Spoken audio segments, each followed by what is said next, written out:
Hello, জ্বর হয়েছে? তুমি বরং চিকিৎসকের পরামর্শ নাও। ঠান্ডা লেগেছে? তুমি বরং চিকিৎসকের কাছে যাও। বাহিরে বৃষ্টি হচ্ছে? তুমি বরং অপেক্ষা করো। বাহিরে অন্ধকার হয়েছে? তুমি বরং এখানেই থেকে যাও। তোমার বরং সেখানে না যাওয়াই ভালো। আমাদের বরং এখানে অপেক্ষা করা না করাই ভালো। Okay, Assalamu alaikum, everybody. How are you? Today I will talk about unimportant roles of English language. Had better not. This is very important topic.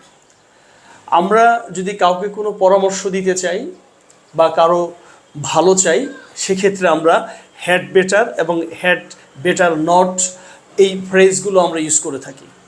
তো এখানে হ্যাড বেটার মানে এখানে অনেকগুলো ফ্রেজ আছে, কিন্তু আমি এখানে জাস্ট লিখেছি হ্যাড বেটার নট।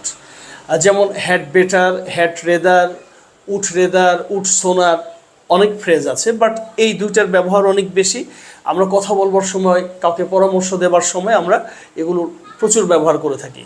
তো সেই ক্ষেত্রে প্রথমে সাবজেক্ট বসবে, সাবজেক্টের পরে হ্যাড বেটার এবং হ্যাড বেটার নট থাকলে তারপর কিন্তু ভার্বের প্রেজেন্ট ফর্ম আমরা ইউজ করব। তো সেই ক্ষেত্রে সেন্টেন্স দাঁড়াবে যেমন you had better go home.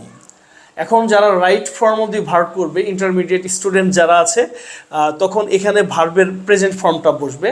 সেখানে অন্য কোনো ভার্বের ফর্ম দেওয়া থাকবে, সেখানে আমাদের ভার্বের প্রেজেন্ট ফর্ম বসাতে হবে। আমি এখানে প্রেজেন্ট ফর্মে দিয়েছি, যেমন you had better go home.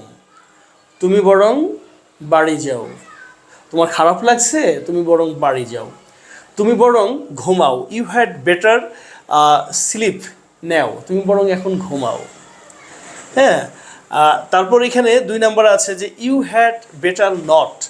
আমরা নেগেটিভ সেন্টেন্স যখন ইউজ করব তখন কিন্তু ইউ হ্যাড বেটার নট, যখন পরামর্শ দেওয়ার ক্ষেত্রে আমরা না করব কাউকে, তখন কিন্তু আমরা you had better not use করব। যেমন আমরা বলতে পারি তোমার বরং সেখানে না যাওয়াই ভালো। তাহলে কি হবে? You had better not go there. আমরা বলতে পারি আমাদের অপেক্ষা না করাই ভালো। We had better not wait. We had better not wait.